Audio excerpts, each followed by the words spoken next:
CMF Phone 2 Pro, যেটাতে display ব্যবহার করা হয়েছে হলো 6.77 ইঞ্চের একটি ডিসপ্লে এবং যেটা রিফ্রেশ রেট রয়েছে হলো 120 Hz, যেটা কিন্তু আপনারা খুবই স্মুথ ভাবে চালাতে পারবেন। আর এটার কিন্তু ব্রাইটনেস ভাই এক কথায় জোস। আপনি ইনডোর বা আউটডোরে যদি ইউজ করেন তাহলে কিন্তু আউটডোরে কোনো প্রবলেমে ফেস করবেন না এটা ব্রাইটনেস নিয়ে। চিপসেট হিসেবে ব্যবহার করা হয়েছে হলো MediaTek Dimensity 7300 Pro, যেটা খুব ভালোই কিন্তু এই বাজেটের মধ্যে একটা ডিসেন্ট পারফরমেন্স কিন্তু আপনি এই চিপসেটটি দিয়ে পেয়ে যাবেন। বাজেটের মধ্যে ডিসেন্ট একটি চিপসেট কিন্তু এই বাজেটের মধ্যে পাওয়া যায়। ক্যামেরা সেকশনে রয়েছে ট্রিপল ক্যামেরা সেটআপ, যেটাতে রয়েছে মেন সেন্সর যেটা আছে সেটা হলো 50 মেগাপিক্সেলের, যার কারণে এই ফোনটি দিয়ে কিন্তু আপনি খুব সুন্দর সুন্দর ফটোশুট করতে পারবেন। আর ব্যাটারিতে ব্যবহার করা হয়েছে হলো 5000 মিলিঅ্যাম্পিয়ার ব্যাটারি, আর যেটা ফাস্ট চার্জিং সাপোর্ট করে হলো 33 ওয়াটের। হ্যাঁ, এই দিয়ে কিন্তু একটু কমতি মনে হচ্ছে, কিন্তু এটার ব্যাটারি যে ব্যাকআপটা আছে সেটাই কিন্তু এই বাজেটের মধ্যে একদম ভরপুর পাবেন, কোনো কমতি কিন্তু হবে না এই দিকে।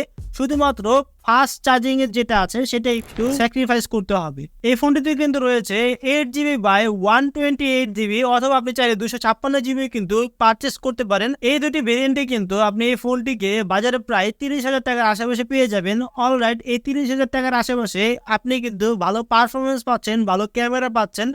এই দিক দিয়ে কিন্তু এই ফোনটিকে বলা যায় ডিসেন্ট এবং ভালো একটি ফোন এই বাজেটের মধ্যে।